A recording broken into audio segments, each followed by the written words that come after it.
J-Man. This edition of the IWR going to do our 2012 TNA Slammiversary preview coming this Sunday on pay-per-view. Obviously, a big night for TNA here, the 10th anniversary of the company. Just seemed like yesterday that the company just started up. Obviously have a lot of memorable moments for me, being there through and through. Definitely a lot of the old, past years that I really am fond of, and obviously the great years of TNA's past, which hopefully we can start to see glimpses of that, greatness that we've seen in the past there in the years and years to come.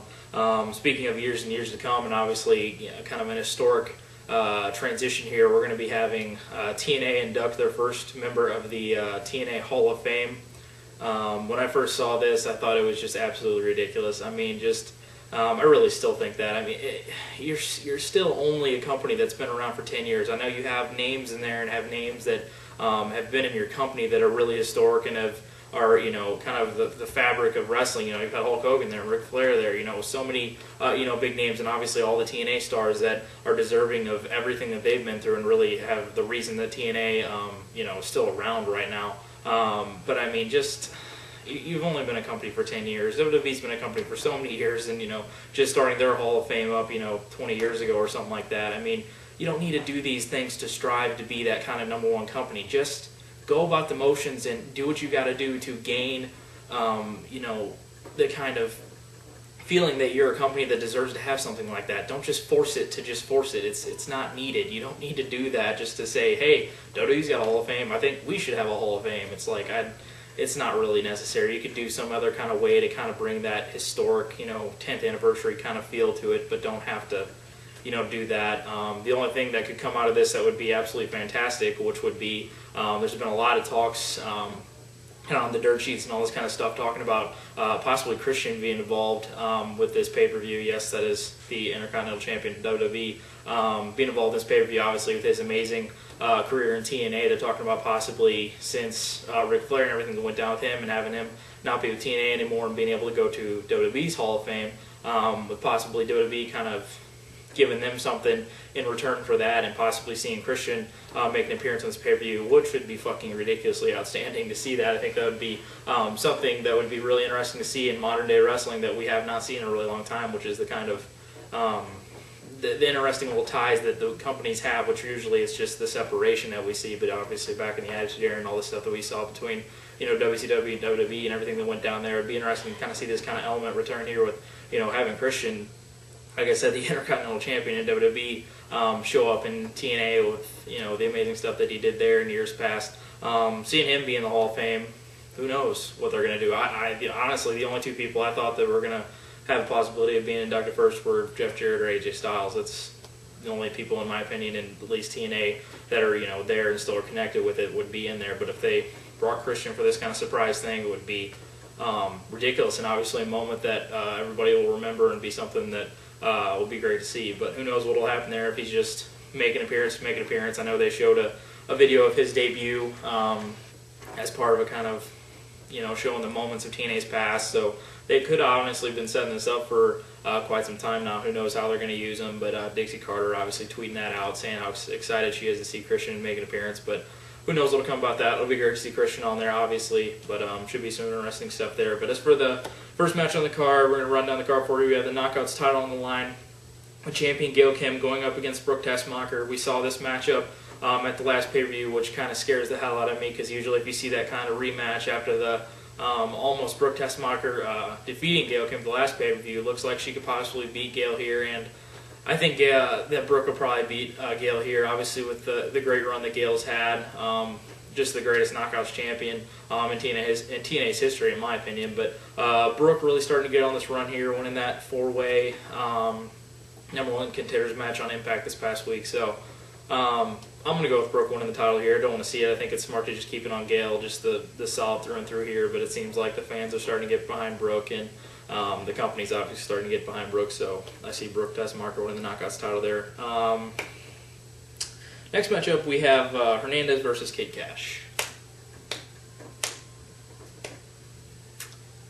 Yeah, Hernandez versus Kid Cash. It wouldn't be a TNA pay-per-view celebrating the 10th anniversary if we didn't have a match on a TNA pay-per-view that made no fucking sense at all. What the hell is this doing on the card? I mean, it's just ridiculous how they just throw a match on here that with two guys that haven't been on TV, seemingly haven't even been with the damn company anymore, and they get to be on one of the biggest pay-per-views of the year.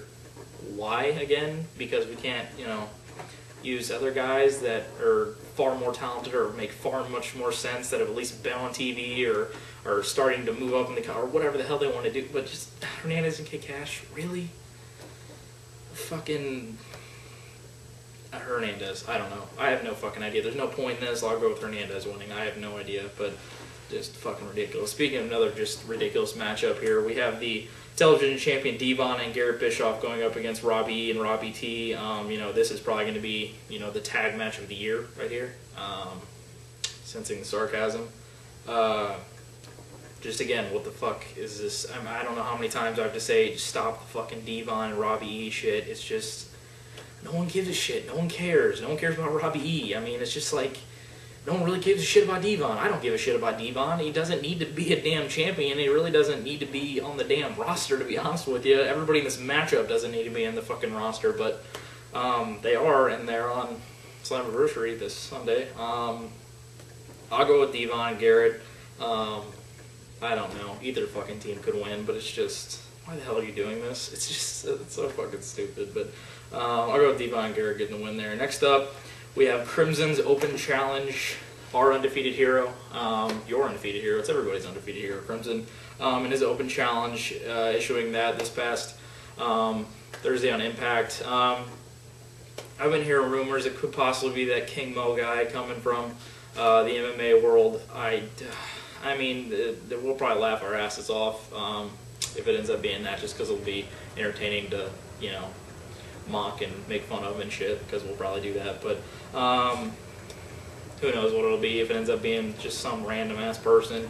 Looks like obviously they're trying to do a lot of surprising kind of things, or returns or debuts or whatever they're going to end up doing here, which will be great, because obviously surprise returns, debuts are all great for wrestling, and the kind of shock and the obviously the unpredictability of it is great to see, but don't really know. Don't know the official match. Who knows what's going to happen? Probably Crimson's going to lose and not be undefeated anymore, because they're setting it up for him to win, and probably he'll lose against whoever it is. Yeah. But anyway, next matchup, we have Bully Ray going up against Joseph Park. Obviously, Abyss playing his brother. We need Quaddy right here to tell everybody, why can't Abyss just be Abyss? Because it's just so fucking needed. You have one of the best big men in the business acting like a complete fucking retard. Just, he's either coming out of a penitentiary wearing all white, or he's acting like a goddamn lawyer or his brother. It's like, just fucking have Abyss be Abyss. Don't have him talk, wear a fucking mask, have him just not act like he's coming out of a goddamn fucking Carhartt commercial or something, where he's getting out of the factory working a hard day or some shit. You don't need that. Just be Abyss. Be a fucking monster. What happened when Kane fucking is just a monster? He's not a fucking retard. It's just you just have to be that monster, and TNA needs that, because it's something, as far as the 10 years we've seen in TNA's history.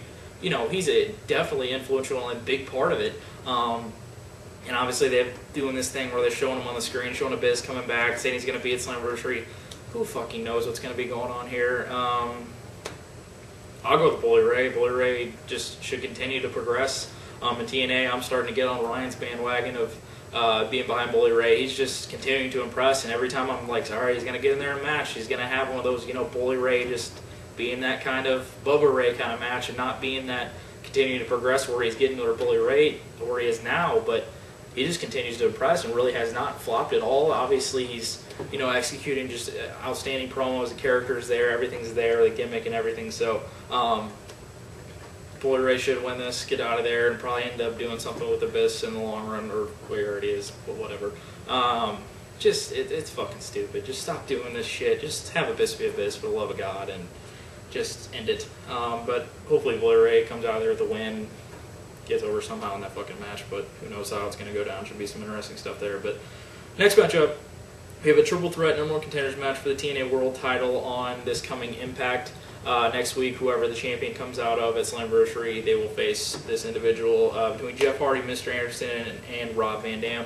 Having them all come out Hulk Hogan saying that they're all going to have a triple threat matchup, see who faces the champion on next week's Impact. All these guys are just kind of stuck. They're all in the same kind of position, it seems. They're all kind of on the cusp of, hey, we're going to rotate you guys in and out of having world title matches. Anderson will get somehow, RVD will get one somehow, Hardy will get one. So it just keeps like these three guys, and it seems like they're all, good friends, obviously, Anderson and Hardy are, and they're all just kind of stuck in the same little position of guys that we've seen in the past be a world champion in the past, get shots at world titles in the past, and they're just stuck right there in that little spot of, hey, okay, it's my turn, okay, it's my turn, okay, it's my turn. As far as whose turn it's going to be this time, I'm going to go Jeff Hardy.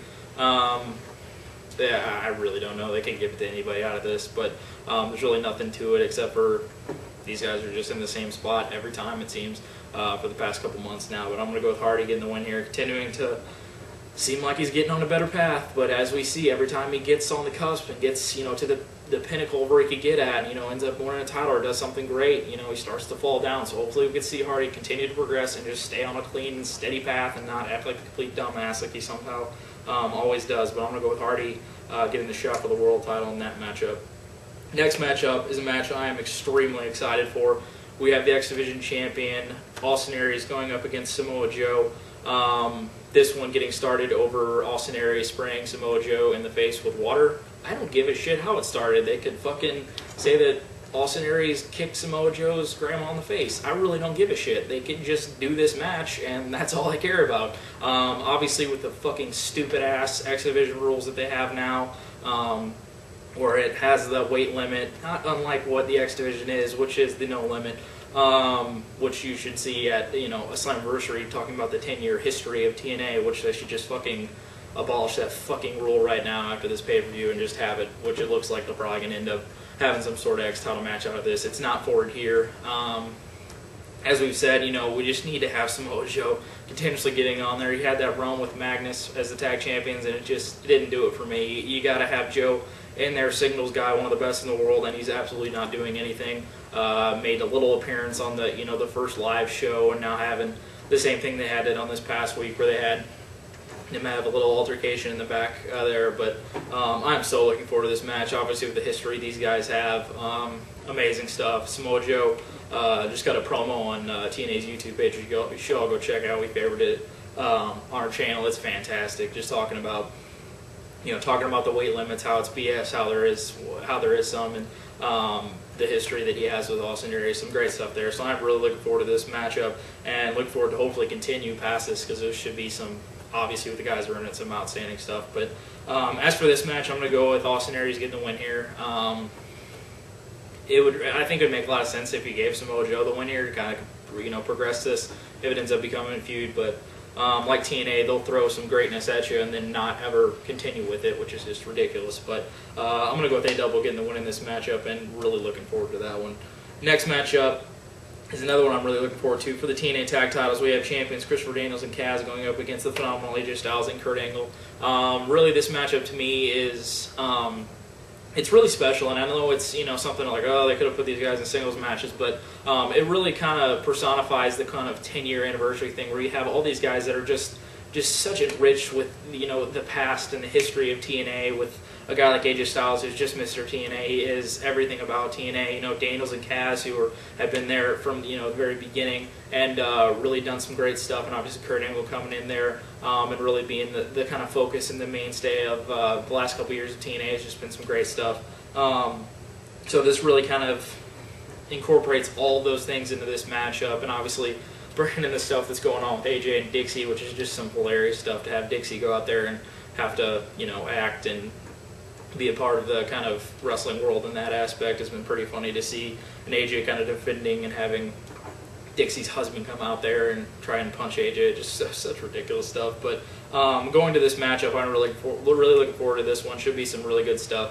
I'm going to go with Daniels and Kaz retaining somehow if they have some sort of interference, some sort of BS with Dixie or whatever the hell they're going to do with this. I'd love to see AJ and Angle get a little tag title run here, but they just don't have enough tag teams that would really do anything to the ability of an AJ Styles or Kurt Angle. They'd just be going out there and making everybody look like fools. But this one they're not, because they're in there with a great tag team in Daniels and Kaz, and should be some really good stuff, and I could see these guys working really great matchup here. But I'm going to go with Thanos and Kaz somehow eking out a little kind of cheapish win, and whether it's a distraction or some kind of stuff. But really looking forward to that one there.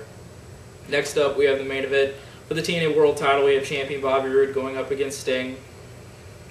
I don't know how many times we have to say the Sting does not need to continue to be in these matches.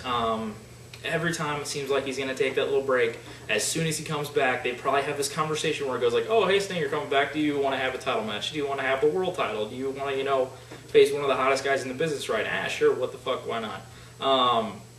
And they just do not need to be using Sting this way. They need to be using him like WWE uses The Undertaker. Use him in those, those special, really kind of, big matches every once in a while. If you keep throwing him out there every single weekend matches, every single pay-per-view matches, he's going to look like, Ric Flair did before he had his great match with Shawn Michaels in 2008. He was in the goddamn dark match of WrestleMania 23. So, I mean, you made him look like a goddamn retard when it was Ric Flair out there. You don't need to have him be like that, but when you kind of put him in that iconic, every once in a while kind of matches and made him seem more significant, he had the sense of, that's Ric Flair, that's an iconic guy that needs to be in those significant kind of meaningful matches instead of getting thrown out there every single night and just kind of having it all tarnished, where he's just like one of the guys again, where you need to kind of treat these kind of guys like they're special, which they need to. If they're going to be in the company or in the business, you need to have them treated like that. You can't keep throwing them out there